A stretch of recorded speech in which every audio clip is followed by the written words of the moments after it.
dia 20, estudando matemática para o Enem 2023. E na aula de hoje a gente vai dar continuidade ao estudo das funções quadráticas. Necessariamente a gente vai resolver alguns exercícios sobre o Enem e entender mais um pouco da representação gráfica. Então, pessoal, já vou começar necessariamente o vídeo pedindo novamente para vocês que estão acompanhando essa playlist já se inscrever nesse canal nesse exato momento, tá? Aproveite também e já deixa o like para que esse conteúdo ele chegue para outras pessoas que estão buscando uma aprendizagem aí para o Enem de 2023. Olá, eu me chamo Gabriel e sou estudante do último período de licenciatura em Matemática pela Universidade Federal de Campina Grande. Então, eu toquei para vocês inicialmente na aula anterior sobre os pontos máximos e pontos mínimos das funções quadráticas. E a gente vai entender um pouco sobre esse assunto agora, porque necessariamente muitas das aplicações das funções quadráticas no Enem envolvem esse conteúdo. Então, por exemplo, a gente sabe que se A for menor do que zero, a gente tem um ponto de máximo, eu expliquei isso, e se A necessariamente for maior do que zero, a gente tem um ponto de mínimo. Por quê? Vamos ver um exemplo que a gente já viu até anteriormente. Então, a gente nota que nesse caso aqui A é um número menor do que zero. O A necessariamente aqui ele é igual a menos 1. Como A é menor do que zero, necessariamente a gente tem que aprender que tem um ponto de máximo. Por quê? Porque quando A é negativo, a concavidade da minha parábola ela é voltada para baixo. Quando A, por sua vez, ele é um número positivo, A é maior do que zero, a concavidade dessa parábola ela é voltada para cima e necessariamente a gente tem um ponto de mínimo. Mas independente da representação, se seja um ponto de máximo, um ponto de mínimo, se você não lembrar desse tipo de coisa, para calcular, seja ponto máximo ou ponto mínimo, a gente utiliza a mesma expressão e ela é dada por o seguinte. Quando eu quiser calcular o x do vértice, ou seja, esse ponto aqui, onde vai no máximo, nesse caso aqui, ou esse ponto aqui onde vai no mínimo, a gente vai utilizar essa fórmula aqui. Eu poderia fazer a demonstração dessa fórmula, no entanto, ela se torna desnecessária. Se você lembra da fórmula, é igual à fórmula de Bhaskara, que você só joga os dados lá e ele vai me dar o resultado. Então, quando eu quiser calcular o x do vértice desse ponto, a gente vai usar essa expressão, menos b sobre 2 vezes a. Quando eu quiser calcular o y do vértice, a gente vai utilizar essa outra fórmula aqui. Y do vértice é igual a menos delta sobre 4 vezes a. Onde delta necessariamente a gente sabe o que significa, que é b ao quadrado menos 4 vezes a vezes c. Certo? Então, é só a utilização de fórmula para a gente encontrar o x do vértice e o y do vértice. Ou, se você tiver a representação gráfica, nesse caso aqui, a gente consegue descobrir só olhando. Outra coisa que é interessante a gente aprender é a construção gráfica da função quadrática. Por quê? Quando a gente estava trabalhando as funções polinomiais do primeiro grau, a gente via que com 2 pontos a gente conseguia determinar todo o gráfico da nossa função. Porque o gráfico da função quadrática é somente uma reta. Então, com 2 pontos a gente consegue construir uma reta. Mas no caso da nossa função quadrática, a gente não pode construir o seu gráfico apenas com os 2 pontos. Vamos ver aqui o que é que a gente precisa. Então, a gente tem essa função aqui, f de x igual a menos x ao quadrado menos 4x menos 3. O que é que a gente vai precisar para construir o gráfico? A gente sabe que o coeficiente c, ele indica para a gente onde vai interceptar o eixo y, ou seja, onde x é 0 e y é uma determinada coordenada que, nesse caso aqui, vale menos 3. A gente precisa, necessariamente, também encontrar onde a imagem, onde f de x é igual a 0. Ou seja, onde essa função aqui vai ser igual a 0. Calculando isso, a gente encontra esses pontos aqui. Você utiliza Bhaskara e você encontra esses pontos aqui. Então, o zero dessa função é menos 3 e 1. Ou seja, quando y é 0... a gente toca na nossa parábola em 2 pontos aqui, menos 3 e menos 1. Outra coisa que a gente sabe, que a gente aprendeu de calcular agora, é o x do vértice e y do vértice, que são os pontos de máximo ou pontos de mínimo. Nesse caso aqui a gente tem o quê? A gente vai ter um ponto de máximo. Por quê? Porque o A ele é menor do que 0. Daqui, a gente consegue estabelecer um conjunto de pontos. Quais pontos são esses? O coeficiente C, ou seja, onde x é 0 e a gente tem só a coordenada de y, então a gente tem o ponto 0 e menos 3. Nesse caso aqui, a gente tem onde y é 0 e x vale um determinado valor, que são as raízes dessa equação, ou seja, a gente vai ter menos 3 e 0, e outro ponto vai ser menos 1 e 0. E a gente sabe esse ponto aqui, onde x necessariamente é menos 2 e y é 1, que é o vértice dessa parábola. Então, a gente tem isso aqui. Então, a primeira coisa que a gente faz para fazer a representação dessa função quadrática no gráfico é marcar esses pontos. Então, marcando esses pontos, a gente vai ter o seguinte. Está aqui o ponto 0 e menos 3. Está aqui o nosso ponto menos 3 e 0. Note que, por exemplo, é 0 em y, então ela vai ser somente um ponto marcado somente no eixo x.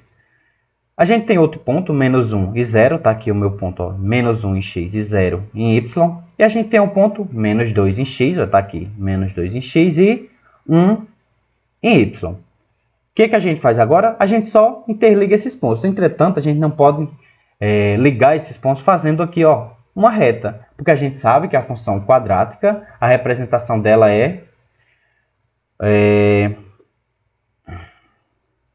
uma parábola. E nesse caso é uma parábola com concavidade voltada para baixo. Então, interligando esses pontos, a gente tem essa situação. Essa, por sua vez, é a representação gráfica dessa função aqui.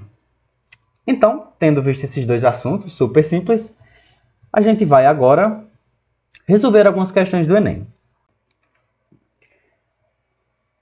Um estudante está pesquisando o desenvolvimento de certo tipo de bactéria.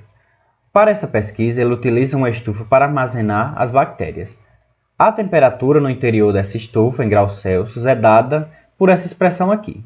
T de H igual a menos H ao quadrado mais 22H menos 85, em que H representa as horas do dia. Então, T de H representa a temperatura relativa naquela determinada hora.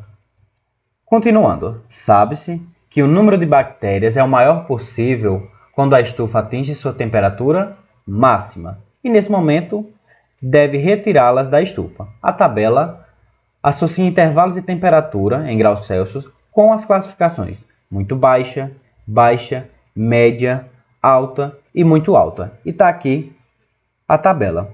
Quando a temperatura for menor do que zero, ela vai ser classificada como muito baixa. Quando a temperatura da estufa estiver entre 0 e 17 graus, vai ser classificada somente como baixa, e assim sucessivamente para os outros intervalos. A questão ela pergunta o seguinte: quando o estudante obtém o maior número possível de bactérias, a temperatura no interior da estufa está classificada como, e está aqui as minhas alternativas. O que a gente vai fazer para resolver essa questão? Só observando a função, a gente sabe que ela é uma função que vai ter um ponto de máximo. Por que um ponto de máximo? Porque o valor de A, necessariamente, ele é um número menor do que zero. A, nesse caso aqui, vale menos 1. Vamos observar, antes de começar a resolução, a representação dessa função no GeoGebra. Então, está aqui a nossa função, eu coloquei ela aqui no GeoGebra. E a gente observa que realmente essa função ela tem um ponto de máximo. E a gente quer descobrir justamente esse ponto aqui. Ó. Em uma determinada hora, essa função aqui, ela alcançou uma temperatura máxima, que é justamente esse valor aqui que a gente quer descobrir. Só observando a representação gráfica no GeoGebra, a gente já consegue descobrir. Até porque se eu clicar aqui, já aparece o valor. Mas, no entanto, a gente vai utilizar a fórmula que a gente aprendeu para resolver. A fórmula que a gente viu, ela dizia o seguinte, que o y do vértice, que é o que a gente quer descobrir, é igual a menos delta sobre 4a. Por que o y do vértice? Porque necessariamente o x aqui representaria para a gente, aquela faixa horizontal, representaria para a gente o h, e o f de h seria aquela faixa vertical. Então, para a gente calcular o y do vértice, a gente precisa necessariamente descobrir quem é delta. Como que eu descubro quem é delta? Eu utilizo a nossa fórmula. Então, a gente tem a nossa função aqui, menos h ao quadrado mais 22h menos 85.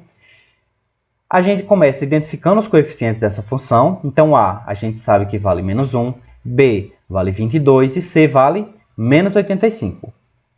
Delta, a gente sabe que é calculado por b ao quadrado menos 4 vezes a vezes c. Quem é b? B é 22, então vai ficar 22 ao quadrado menos 4 vezes a, só que a vale menos 1, vezes c, só que c vale menos 85. Então, tá aqui. O que a gente faz agora? Só efetua os cálculos. Então, 22 ao quadrado vai me dar 484, menos com menos dá mais com menos dá menos. Então, 4 vezes 1 dá 4, 4 vezes 85 vai me dar 340. Daqui, 484 menos 340 vai me dar 144. Então, a gente descobriu o valor de delta. O que a gente faz agora? Aplica esse valor de delta na nossa expressão que calcula o y do vértice. Então, substituindo, a gente vai ter menos 144 sobre 4 vezes menos 1. Esse menos aqui a gente sabe que vem da fórmula, que é menos delta. E esse menos aqui vem do valor de a, que vale menos 1. 4 vezes a, ou seja, 4 vezes menos 1. 4 vezes menos 1 dá menos 4. Menos com menos aqui a gente sabe que dá mais. Logo, o meu y do vértice vai ser igual a 36, que é o valor da divisão de 144 por 4. Então, realmente, essa função ela teve um ponto de máximo. E o valor da temperatura em uma determinada hora, que no caso ele não quis saber, vale 36. 36, por sua vez, está em que intervalo? Está no intervalo entre 30 e 43. E esse intervalo é classificado como o quê? Ele é intervalo classificado como alto, ou seja, a alternativa correta é a alternativa D. Continuando, a gente tem outra questão do Enem, só que agora o Enem de 2017. Ela diz que viveiros de lagosta são construídos por cooperativas locais de pescadores, em formato de prisma reto retangular, fixados ao solo e com telas flexíveis de mesma altura, capazes de suportar a corrosão marinha. Para cada viveiro a ser construído, a cooperativa utiliza integralmente 100 metros lineares desta tela, que é usada apenas nas laterais. Então, a gente tem aqui o nosso viveiro e está aqui o nível do mar, que é irrelevante para a gente essa informação. Mas a questão ela pergunta o seguinte: quais devem ser os valores de x e de y em metros para que a área da base do viveiro seja máxima? A primeira coisa que a gente faz para resolver essa questão é calcular o perímetro dessa figura. O que é o perímetro?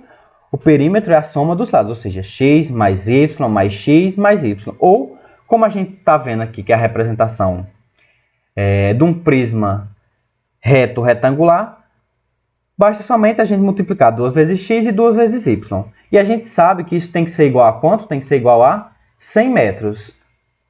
Então, a gente sabe que o perímetro dessa figura é de 100 metros. Então, a gente tem o seguinte, que 2x mais 2y tem que ser igual a 100. Só que, por sua vez, a gente pode dividir tudo aqui por 2. Dividindo tudo por 2, a gente vai ficar aqui. X mais y é igual a 50. Por quê? 2 dividido por 2 vai me dar 1. 2 dividido por 2 aqui também vai me dar 1. E 100 dividido por 2 vai me dar 50. Outra forma de você entender é colocar o 2 em evidência. Colocando o 2 em evidência, ficaria 2 que multiplica x mais y entre parênteses. Aí o 2 que estava multiplicando passava dividindo. E 100 dividido por 2 vai me dar 50. É a mesma coisa. Ou a gente pode dividir tudo por 2 que vai de maneira mais rápida. Só que, o que ele quer saber? Ele quer saber a área. E a gente isola inicialmente aqui y. Por que a gente vai isolar y? Porque como que a área é calculada nesse tipo de figura? A gente sabe que a área desse tipo de figura, de formato retangular, é calculada por base vezes altura. Ou seja, quem é a base? A base a gente pode dizer que é x e a altura a gente poderia dizer que é y. Só que, por sua vez, por que eu isolei y? Porque eu posso substituir esse valor de y aqui na nossa expressão. Eu poderia também ter isolado x, tanto faz. Só que eu vou isolar aqui no caso y. Porque se eu isolar x, ficaria uma expressão do segundo grau na variável y. E a gente está acostumado mais a trabalhar na variável x, tá? Então, substituindo o valor de y que a gente encontrou aqui nessa expressão, a gente tem que a área vai ser igual a x que multiplica 50 menos x, que era o valor de y aqui, ó. Efetuando os cálculos, a gente vai ter x vezes 50 vai me dar 50x, e menos x vezes x vai me dar menos x ao quadrado. Então, a função área ela é igual a menos x ao quadrado mais 50x. Por sua vez, o que a gente quer saber? A gente quer saber quando esses valores vai ser um valor de máximo ou um valor de mínimo. Nesse caso aqui, a gente vai calcular o x do vértice. Calculando o x do vértice, a gente precisa necessariamente saber somente os coeficientes. Porque o x do vértice diz que é igual a menos b sobre 2 vezes a. Só que quem é b na nossa função? B vale 50 e a vale menos 1. Logo, a gente vai ter que, substituindo, menos 50 sobre 2 vezes menos 1. E, no caso, vai ficar menos 50 dividido por menos 2. Só que 50 dividido por 2 vai me dar 25. Positivo, porque fica menos com esse menos aqui, vai me dar mais. Então, o x do vértice é igual a 25. Então, a gente conclui que a melhor medida para x e y é que ambos eles estejam medindo o total de 25 metros. E a alternativa correta para a gente seria a alternativa D. Continuando, a gente tem uma questão do Enem de 2013. Ela diz o seguinte, 2013. A parte interior de uma taça foi gerada pela rotação de uma parábola em torno de um eixo Z, conforme mostra a figura. Então, está aqui a figura. A função real que expressa a parábola no plano cartesiano da figura é dada por essa lei aqui, onde C ele é a medida da altura do líquido contido na taça em centímetros. Sabe-se que o ponto V na figura representa o vértice da parábola localizada no eixo X. Nessas condições, a altura do líquido contido na taça em centímetros é... Então, a gente tem aqui a função e a gente quer descobrir justamente o ponto C. O que eu vou fazer para descobrir o ponto C? Eu vou comentar agora uma coisa necessariamente que eu não falei para vocês, mas é uma coisa que é válida.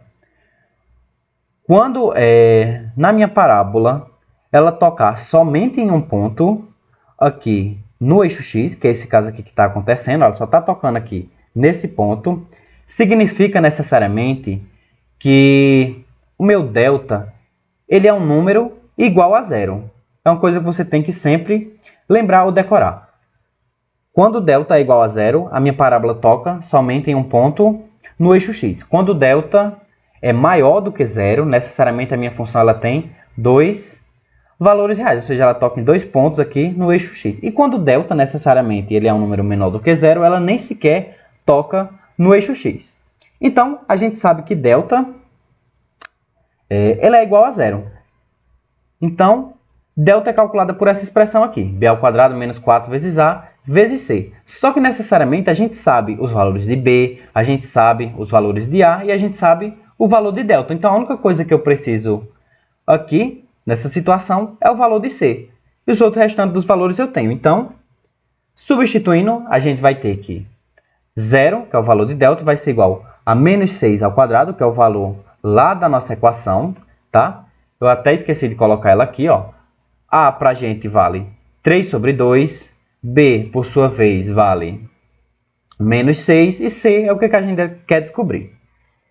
Então, substituindo aqui os valores, a gente vai ter menos 6 ao quadrado, menos 4 vezes a, só que a é 3 sobre 2, e c é o que a gente quer descobrir. Menos 6 ao quadrado vai me dar 36, menos 4 vezes 3 vai me dar menos 12, ou seja, menos 12 sobre 2c.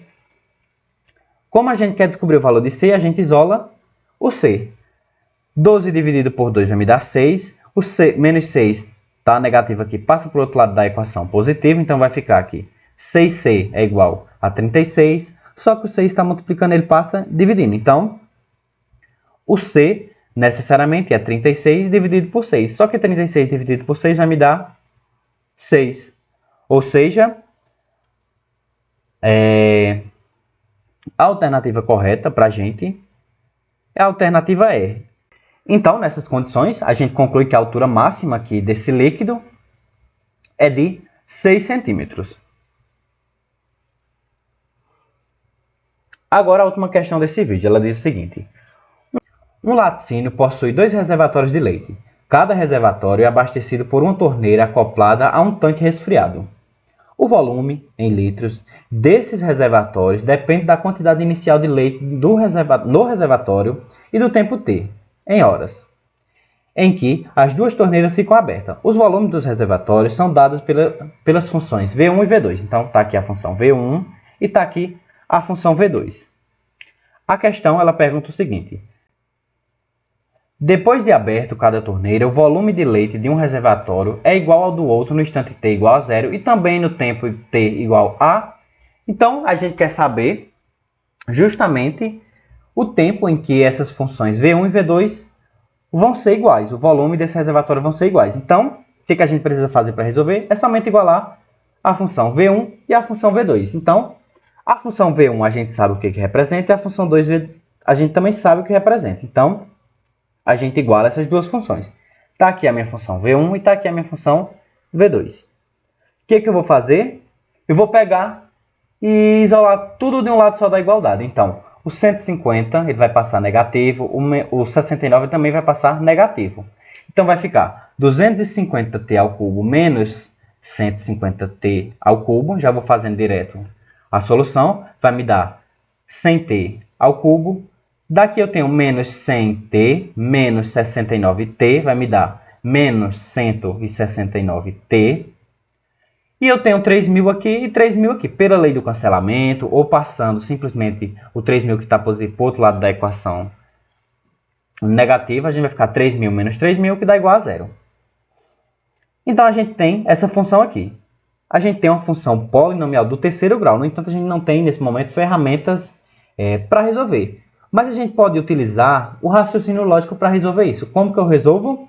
Eu posso colocar necessariamente o t em evidência. Se eu colocar o t em evidência, a gente vai ficar que t que multiplica 100t ao quadrado menos 169t. Por quê? Note que, por exemplo, se eu multiplicar aqui, vai ficar t vezes t vai dar t ao cubo, então vai ficar 100t ao cubo. T vezes 169 vai me dar menos 169t. Então, realmente, continua valendo aqui. Como que eu resolvo quando está nessa situação? A gente aprendeu que t, uma das raízes dessa equação é t igual a 0, então t igual a 0. Necessariamente a gente já sabia que uma dessas soluções teria t igual a 0. A outra solução vai ser o que está dentro do nosso parêntese, c igual a 0. Então a gente vai ter que 100t ao quadrado menos 169 igual a 0. Só que aqui a gente tem uma raiz, uma equação polinomial do segundo grau, onde está faltando dos termos, que é o termo b. Então, necessariamente, a gente não precisa aplicar na fórmula de Bhaskara. A gente pode resolver de outra forma. Como que eu resolvo? A gente já aprendeu. A gente pega e isola o t. Nesse caso aqui, o t ao quadrado. Então, o menos 169 eu passo para o outro lado da igualdade. Então, está negativo, passa positivo. Então, a gente vai ficar que 100t ao quadrado é igual a 169. Só que, por sua vez, o 100 está multiplicando, ele passa dividindo. Então, 169 dividido por 100. E o 2, ele está como expoente. Ele passa como raiz. Então, raiz quadrada de 169 dividido por 100. Eu não preciso necessariamente efetuar essa divisão agora. Eu posso resolver calculando a raiz quadrada, tanto do de cima quanto do de baixo. Então, raiz quadrada de 169 é 3 e a raiz quadrada de 100 necessariamente é 10. Então, a gente ficou com 13 dividido por 10. Por que positivo só? Porque necessariamente a gente está calculando o instante de tempo t. E a gente sabe que não existe tempo negativo. Apesar dessa equação, na representação gráfica, ela tocar em algum momento na parte negativa. Mas a gente sabe que não existe tempo negativo. A gente sabe que existe somente tempo positivo. Então, 13 dividido por 10 vai me dar 1,3, que é a resolução dessa questão. Então, no instante de tempo t igual a 1,3 horas, que é necessariamente a minha alternativa letra A. Logo, a gente conclui que, no instante de tempo 1,3 horas, o volume de leite desse reservatório vai ser igual tanto no V1 quanto no V2. E é isso o vídeo de hoje, eu espero que vocês tenham curtido. Já peço para vocês se inscreverem no canal e compartilharem aí com seus amigos para que eu continue trazendo esse tipo de conteúdo aqui para vocês, tá?